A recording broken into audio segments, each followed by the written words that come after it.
ആഘോഷത്തിന്റെ ആവണിനാദം. ടോപ്പ് സിംഗറിന്റെ പ്രിയ ഗായിക Avani, welcome on stage.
സുന്ദരി കണ്ണാൽ ഒരു സൈതി സല്ലടി ഇന്നാൾ നല്ല പേര് എന്നെ തന്നേനുനക്കാക ജന്മമേ കൊണ്ടേനുനക്കാക.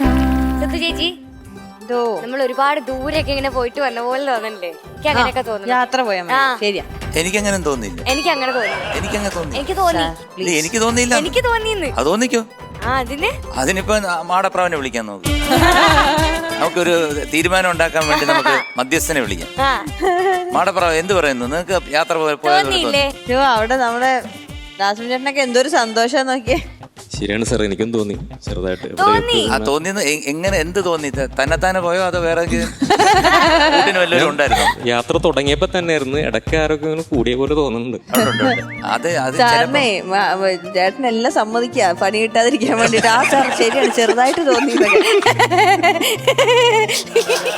അല്ല അങ്ങനെ അതെ, യാത്ര പോകുമ്പോഴത്തേക്ക് കൂടെ നമുക്ക് ഒന്നി ഭാര്യ ഉണ്ടാവുന്നതായിരിക്കും ഏറ്റവും നല്ല കൺവീനിയന്റ്. വല്ല പറക്കണ തിരക്കിൽ ശ്രദ്ധിക്കാൻ പറ്റില്ല. നിങ്ങൾ കല്യാണം കഴിക്കാത്തൊരു വ്യക്തിക്ക് നിങ്ങൾ ആരാ കൂടെ കൂടെ വന്നത്? അവിടാണ് എന്റെ ചോദ്യം. കുഴപ്പിക്കുന്ന ചോദ്യമുള്ള സാർ. നിങ്ങൾ യാത്ര പോയെന്ന് പറഞ്ഞു, ഇടയ്ക്ക് ആരോ കയറിയെന്ന് പറഞ്ഞു. അതാരാണ്? കണ്ണാ പറ, കണ്ണ ആരാ? അറിഞ്ഞൂടാ? ഇടയ്ക്ക് കയറിയാളെ ഇടയ്ക്ക് വെച്ച് ഇറങ്ങിപ്പോയി. അതാണ് ഈ 45 വയസ്സായിട്ട് ഞാൻ ഇരിക്കുന്നതിന്റെ കുഴപ്പം.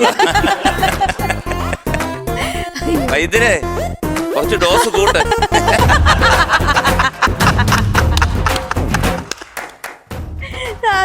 ഇത്ര ചിരിക്കണതേ ഈ ടോപ്പ് സീക്രട്ട് തുടങ്ങിയതിന് ശേഷം കണ്ടില്ല, മാടപ്രാവ് എന്നൊക്കെ വിളിക്കലും അതങ്ങനെ ഇരുന്ന് ചിരിക്കണോടെ. രഘുവിനെ പറ്റി കുറച്ച് കാര്യങ്ങൾ എനിക്ക് പറയാനുണ്ട്. ഞാൻ ഇത് കഴിയുമ്പോഴത്തേക്ക് പറയാം കേട്ടോ. നല്ല കാര്യങ്ങളാ. കാരണം മാടപ്രാവ് നിങ്ങൾ രണ്ടുപേരും കൂടെ പോയതിനകത്ത് രഘു കാണിച്ച ചില വിക്രിയകൾ. കാരണം അദ്ദേഹത്തിനെ പെണ്ണ് കാണാൻ കൊണ്ടുപോയതല്ലേ. കൊണ്ടുപോയ ആള് രഘു ആയതുകൊണ്ട് ഇന്ന് വരെ അങ്ങേര് 45 വയസ്സായിട്ടും ഇന്ന് വരെ ഒരു പെണ്ണ് പോലും കേറും കാണുന്ന അപ്പം ഇറങ്ങും വെളി. പക്ഷേ എൻ്റെ നാക്ക് ഫലിക്കുന്ന ഒരു നാക്കാണ്. ഈ ടോപ്പ് സിംഗർ തീരുന്നതിന് മുമ്പേ മാടപ്രാവ് കിട്ടിയിരിക്കും. സാറിന്റെ നാക്ക് പൊന്നാകട്ടെ. പക്ഷെ ഞാനൊരു കണ്ടീഷൻ പറഞ്ഞു, അത് ഓർമ്മ വെച്ചോണ്ടാ മതി. അത് നടക്കമാട്ടെ. എന്തൊക്കെയോ ഒരു രഹസ്യങ്ങൾ പറയണ്ടിട്ട് ആർക്കൊന്നും മനസ്സിലാവും. അപ്പൊ യാത്ര പോയി പറഞ്ഞു സിത്തു. യാത്ര പോയി. അവണി കുഞ്ഞെ എന്തോ യാത്ര പോയി. അങ്ങനെ യാത്രയുടെ ഇടയിലെ കുഞ്ഞു കുഞ്ഞു തടസ്സങ്ങളെ കുറിച്ചിട്ടാണ് നമുക്കിനി പറയാനുള്ളത്. മോള് നല്ല വോയിസ് ആയിരുന്നു ആസ് യൂഷ്വൽ. പോസിറ്റീവ്സ് ഒക്കെ നമ്മൾ എത്രയോ തവണ പറഞ്ഞു കഴിഞ്ഞിട്ടുള്ളത്. നമുക്ക് ആകെ എനിക്ക് തോന്നിയിട്ടുള്ളത് ശ്രുതിയുടെ പ്രശ്നം തന്നെയായിരുന്നു. അവിടെ പിച്ചിങ്ങിന്റെ പ്രശ്നം കുറേ മാറിയിട്ടുണ്ട്. മുൻപ് അവണിക്കുട്ടിക്ക് അത് പാടുമ്പോൾ ഇങ്ങനെ കൈ വെക്കുന്ന ശീലമൊക്കെ ഉണ്ടായിരുന്നു, അത് മാറ്റി. ഒരുപാട് പിച്ചിന്റെ വേരിയേഷൻ, അതായത് വലിയ ഡിഫറൻസ് ഉണ്ടായിരുന്നു നോട്ട്സിന്, അതൊക്കെ മാറി. അപ്പം അതൊക്കെ മാറി സാധുരവായു പോലത്തെ ഒരു പെർഫോമൻസ് ഒക്കെ തന്നു അല്ലേ. അപ്പം എനിക്ക് തോന്നിയത് കണിയുണരാ എന്ന് പാടിയില്ലേ, പല്ലവിയിൽ തന്നെ ആ തുടക്കത്തിൽ തന്നെ ഉണ്ടായിരുന്നു. അത് റേഞ്ചിന്റെ പ്രശ്നമല്ല, മോൾക്ക് കംഫർട്ടബിൾ ആയിട്ടുള്ള റേഞ്ചിൽ തന്നെ പിച്ചിന്റെ ഇഷ്യൂ വരുന്നത്. അത് എന്തുകൊണ്ടാണ്? അത് വെറുതെ ഒന്ന് പാടി നോക്കും ഒറ്റ പ്രാവശ്യം കൂടി പല്ലവി, ശ്രുതി മാത്രം ഇട്ടിട്ട്. ആളൊരുങ്ങി അരങ്ങൊരുങ്ങി ആയിരം തേരൊരുങ്ങി കാണുവാൻ കണിയുണരാനിതുവഴി കാണുവാൻ കണിയുണരാനിതുവഴിവാ കൊന്നപ്പൂഞ്ചോലകളിൽ കൊന്നപ്പൂഞ്ചോലകളിൽ കുളിച്ചൊരുങ്ങി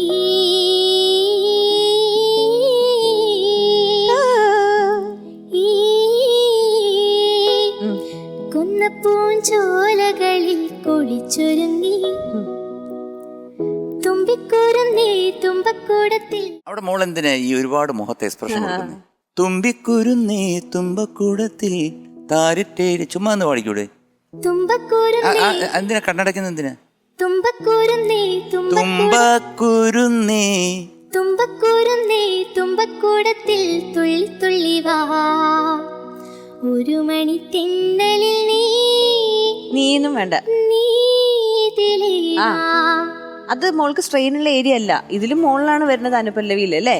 അപ്പൊ അവിടെ ഇങ്ങനെ എന്തോ ഒരു അപകടം പറ്റാൻ പോകണ്ടെന്നുള്ള മോള് ആദ്യമേ അതിന് പ്ലാൻ ചെയ്യണം, അതിന് തയ്യാറെടുക്കുകയാണ് അവിടെ പാടാൻ വേണ്ടിയിട്ട്. അതൊക്കെ വളരെ ഈസി ആയിട്ട് അവനിക്ക് പാടാൻ പറ്റിയ സ്ഥലങ്ങളാണ് കേട്ടോ.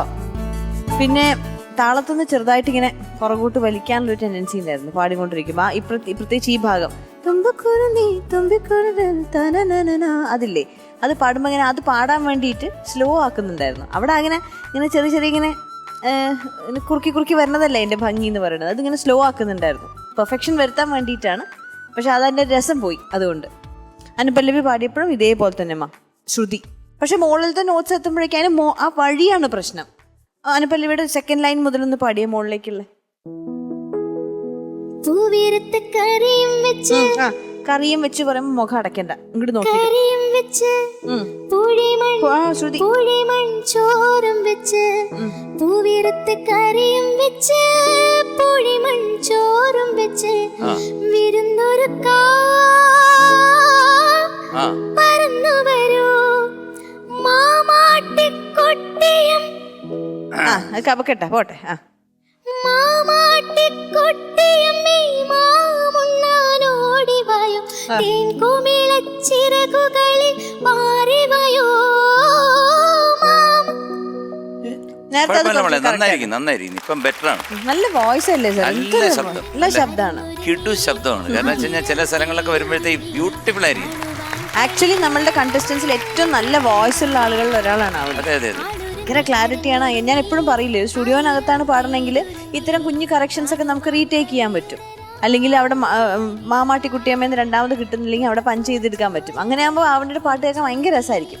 പക്ഷെ ആ റെക്കോർഡ് ചെയ്ത പാട്ടുകൾ നമുക്ക് പിന്നെ ഇവിടെ വന്നിട്ട് പാടണ്ടേ? അവണി പാടിയ പാട്ട് തന്നെ പിന്നെ നമുക്ക് അതുപോലെ റീപ്രൊഡ്യൂസ് ചെയ്യാൻ പറ്റണ്ടേ? അപ്പം അതുകൊണ്ടാണ് ഇങ്ങനെ പറഞ്ഞു തരുന്നത് കേട്ടോ. അവിടെ അവിടെ അവിടെ അവിടെ അവിടെ ഇങ്ങനെ കുഞ്ഞു കുഞ്ഞു ശ്രുതിയുടെ പ്രശ്നം ഉണ്ടായിരുന്നു. ഓരോന്നായിട്ട് പറയില്ല, അതൊരു ജനറൽ മാറിയിട്ടുണ്ട് ഇപ്പോൾ ഒരുപാട്. അതുകൊണ്ട് അവണി ഇനിയും ശരിയാക്കും എന്ന് ഉറപ്പാണ്. Bless you. അവണിക്കുട്ടി, ആദ്യമേ ഈ പാട്ട് എടുത്തതിന് ഞാനൊരു വലിയ കൈഡിയായിരുന്നു. നല്ലൊരു പാട്ടാണ്. കാരണം എത്ര കേട്ടാലും നമുക്ക് മലയാളികൾക്ക് മതിവരാത്ത ഒരു പാട്ടാണ്. അത് ആവണി എടുത്തതിന് thank you. Second thing, Avani നന്നായിട്ട് പാടുന്നുണ്ട്. ഇപ്പം ഇങ്ങനെ പാടിപ്പിക്കുമ്പോൾ നന്നായിട്ട് പാടുന്നു. പക്ഷെ പാടി വരുമ്പോഴത്തേക്ക് ഇപ്പം ഒരു വരി എടുത്തെന്ന് വെച്ചു, ഒരു വരി ഫുള്ളായിട്ട് ആ വരിയിൽ ഫുള്ളായിട്ട് ശ്രുതി ചേരണം. അപ്പോൾ ഇടയ്ക്കൊരു ശകലം ശ്രുതി പോയി കഴിഞ്ഞ് കഴിഞ്ഞാൽ നമുക്ക് പെട്ടെന്ന് അയ്യോ നമുക്ക് തോന്നും. പിന്നെ ആഹാ തോന്നും, പിന്നെ അയ്യോ എന്ന് തോന്നും, പിന്നെ സൂപ്പർ എന്ന് വരും. അങ്ങനെ സൂപ്പറായിട്ട് പാടും. പിന്നെ ഇടയ്ക്കൊരു ഇത് വരും, ഒരു സംഗതി. ഒരു പക്ഷേ മോടെ ശബ്ദം ഇന്ന് കൺട്രോളിലല്ലാത്തതുകൊണ്ടായിരിക്കാം. അതൊരു ഞാൻ തെറ്റൊന്നും പറയുന്നില്ല. എങ്കിലും മോള് 2-3 കാര്യങ്ങൾ ചെയ്യണം. കാരണം മോള് സുന്ദരിയാണ്. അതുകൊണ്ട് മുഖം ഇങ്ങനെ പാടുമ്പോഴത്തേക്ക് ആ സൗന്ദര്യം പൂർണ്ണമായിട്ട് ആള് പാതി ആട പാതി എന്നാണ് പറയുന്നത്. അതായത് ഒരു പ്രസൻറ്റബിളായിട്ടൊരു കുട്ടിയിൽ നിന്ന് പാടുകയാണെന്നുണ്ടെങ്കിൽ, പാട്ട് കുറച്ച് കുറവാണെന്നുണ്ടെങ്കിൽ ആൾക്കാർ ശ്രദ്ധിച്ച് മോളെ കാണാൻ നല്ല ഭംഗിയാണ്. അപ്പോൾ മോള് ഇനി ടി വിയിൽ പാടുമ്പോഴത്തേക്ക് മോള് കണ്ണടച്ച് പാടുമ്പോഴത്തേക്ക് എങ്ങനെ ഇരിക്കുന്നു എന്നൊന്ന് നോക്കുക. കണ്ണടയ്ക്കാതെ വെറുതെ നിൽക്കുമ്പോൾ എന്ത് ബ്യൂട്ടിഫുൾ ആണെന്ന് നോക്കുക. അപ്പോൾ കണ്ണടയ്ക്കാതെ ഓഡിയൻസിനെ നോക്കി പാടണം. പിന്നെ ചില പോർഷനൊക്കെ വരുമ്പോൾ നമ്മൾ ലയിച്ചു പോകുമ്പോൾ നമ്മൾ കണ്ണടയ്ക്കാം, അത് കുഴപ്പമില്ല. പക്ഷെ കഴിവതും അതിനൊന്ന് ശ്രദ്ധിക്കുക, കണ്ണടയ്ക്കാതെ. കണ്ണടച്ച് കഴിഞ്ഞാൽ എന്ത് പറ്റുന്നത്, കണ്ണടച്ചിട്ട് പിന്നെ അങ്ങ് ഇങ്ങനെ ഈന്ന് പാടുമ്പോഴത്തേക്ക് നമുക്ക് ഈ കണ്ടുകൊണ്ടിരിക്കുന്നവർക്ക് തോന്നും അയ്യോ എന്ത് പറ്റി കുട്ടിക്ക് ഭയങ്കര ഇതാണല്ലോ എന്ന് തോന്നും.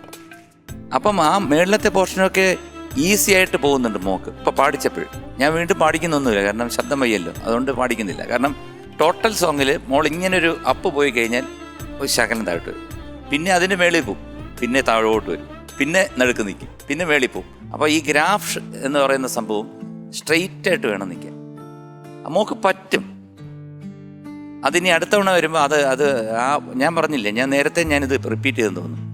ഈ വരുന്ന 5 മിനിറ്റ് വളരെയധികം ശ്രദ്ധിച്ച് നിന്നങ്ങ് പാടുക കേട്ടോ മോളെ. ഇന്ന് നന്നായിട്ട് പാടില്ലെന്നല്ല, നന്നായിട്ട് പാടി, ഒരു പ്രശ്നമില്ല.